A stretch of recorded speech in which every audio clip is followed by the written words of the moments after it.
जय माता दी। आप सभी को चैत्र नवरात्र की बहुत बहुत शुभकामनाएं। आज इस वीडियो में हम आपको सुनाने वाले हैं दुर्गा सप्तशती का 9वां और 10वां अध्याय। इसके पहले के अध्याय हमने अपने चैनल पर पोस्ट कर दिए हैं, आप एक बार वहां विजिट ज़रूर करिएगा। अगर आप हमारे चैनल पर नए हैं तो प्लीज़ हमारा चैनल सब्सक्राइब भी ज़रूर करिएगा, और अगर वीडियो पसंद आता है तो इसको लाइक शेयर करके कमेंट में जय माता दी लिखना ना भूलिएगा।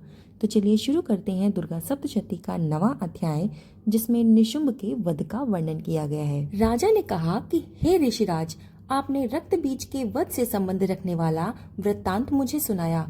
अब मैं रक्त बीज के मरने के पश्चात क्रोध में भरे हुए शुंभ व निशुंभ ने जो कर्म किया वो भी सुनना चाहता हूँ। महर्षि मेधा ने कहा कि रक्त बीज के मारे जाने पर शुंभ और निशुंभ को बड़ा क्रोध आया और उसने अपनी बहुत बड़ी सेना का इस प्रकार सर्वनाश होते देखकर निशुंभ देवी पर आक्रमण करने के लिए दौड़ा। उसके साथ बहुत बड़े बड़े असुर देवी को मारने के लिए दौड़े और महापराक्रमी शुंभ अपनी सेना सहित चामुंडा से लड़ने के लिए बढ़ा। फिर शुंभ और निशुंभ का देवी से घोर युद्ध होने लगा और दोनों असुर इस प्रकार देवी पर बाण फेंकने लगे जैसे मेघों से वर्षा हो रही हो। उन दोनों के चलाए हुए बाणों को देवी ने अपने बाणों से काट डाला तथा अपने शस्त्रों की वर्षा से उन दोनों दैत्यों को चोट पहुंचाई। निशुंभ ने तीक्ष्ण तलवारों और चमकती हुई ढाल लेकर देवी के सिंह पर आक्रमण किया। अपने वाहन को चोट पहुंची देखकर देवी ने अपने क्षुरप्र नामक बाण से निशुंभ की तलवार व ढाल दोनों को ही काट डाला। तलवार और ढाल के कट जाने पर निशुंभ ने देवी पर शक्ति से प्रहार किया। देवी ने अपने चक्र से उसके 2 टुकड़े कर दिए और फिर क्या था, दैत्य मारे क्रोध के जल भुन गया और उसने देवी को मारने के लिए उसकी ओर शूल फेंका, किंतु देवी ने अपने मुक्के से उसको चूर चूर कर डाला। फिर उसने देवी पर गदा से प्रहार किया। इसके बाद देवी ने उसकी गदा को त्रिशूल से भस्म कर दिया। तत्पश्चात निशुंभ को फरसा लेकर आते देख देवी ने अपने बाणों से मारा तो वो पृथ्वी पर गिर पड़ा। उस महान बलशाली निशुंभ को पृथ्वी पर गिर पड़ा देखकर शुंभ अत्यंत क्रोधित हुआ और क्रोधित होकर अंबिका को मारने के लिए दौड़ा।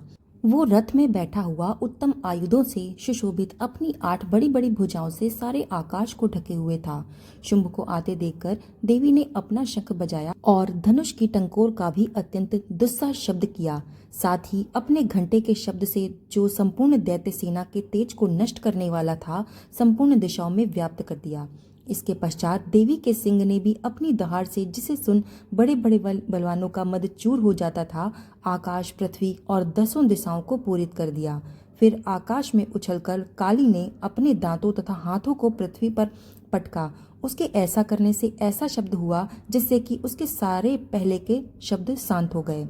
इसके पश्चात शिवदूती ने असुरों के लिए भय उत्पन्न करने वाला भयंकर अट्टहास किया, जिसे सुनकर दैत्य थर्रा उठे और शुंभ को बड़ा ही क्रोध आया। फिर अंबिका ने उसे अरे दुष्ट खड़ा रहे कहा, जिससे आकाश में जितने भी देवता थे वो जय हो बोल उठे।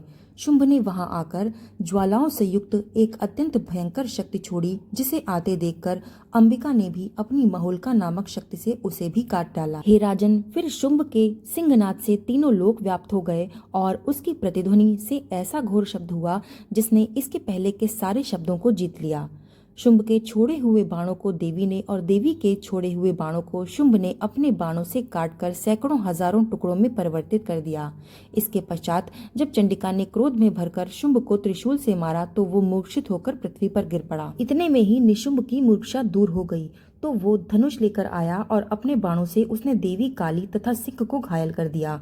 फिर उस राक्षस ने 10,000 भुजाएं धारण करके चक्र आदि आयुधों से देवी को आच्छादित कर दिया। तब भगवती दुर्गा ने कुपित होकर अपने बाणों से उन चक्रों तथा बाणों को काट डाला। ये देखकर निशुंभ हाथ में गदा लेकर चंडिका को मारने के लिए दौड़ा।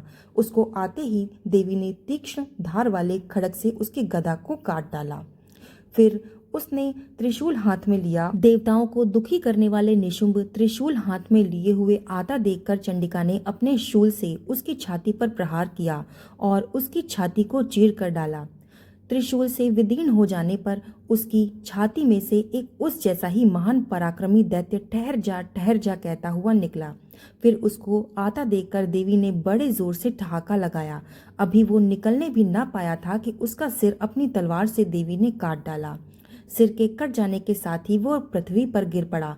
तदंतर सिंह दहाड़ दहाड़ कर असुरों का भक्षण करने लगा और काली शिवदूती भी राक्षसों का रक्त पीने लगी। कौमारी की शक्ति से कितने ही महादैत्य नष्ट हो गए और ब्रह्मा जी के कमंडल के जल से कितने ही असुर समाप्त हो गए। कई दैत्य महेश्वरी के त्रिशूल से विदीर्ण होकर पृथ्वी पर गिर पड़े और बाराही के प्रहारों से छिन्न छिन्न होकर धराशाही हो गए।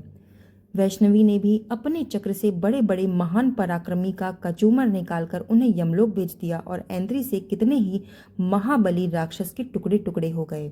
कई दैत्य मारे गए और कई भाग गए। कितने ही काली शिवदूती और सिंह ने उनका भक्षण कर लिया।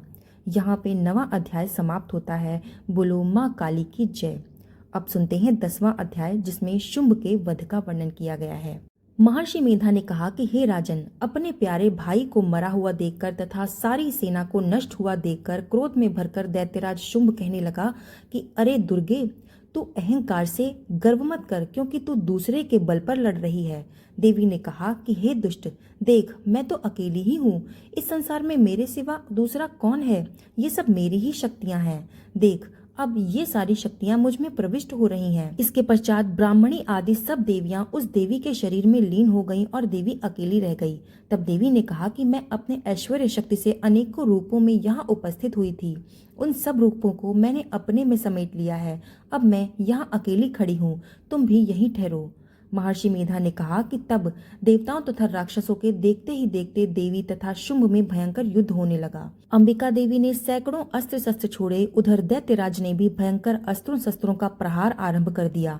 देवी के छोड़े हुए सैकड़ों अस्त्रों को दैत्यों ने अपने शस्त्रों द्वारा काट दिया। इस प्रकार शुंभ ने जो अस्त्र छोड़े थे उनको भी देवी ने अपनी भयंकर हुंकार द्वारा ही काट डाला।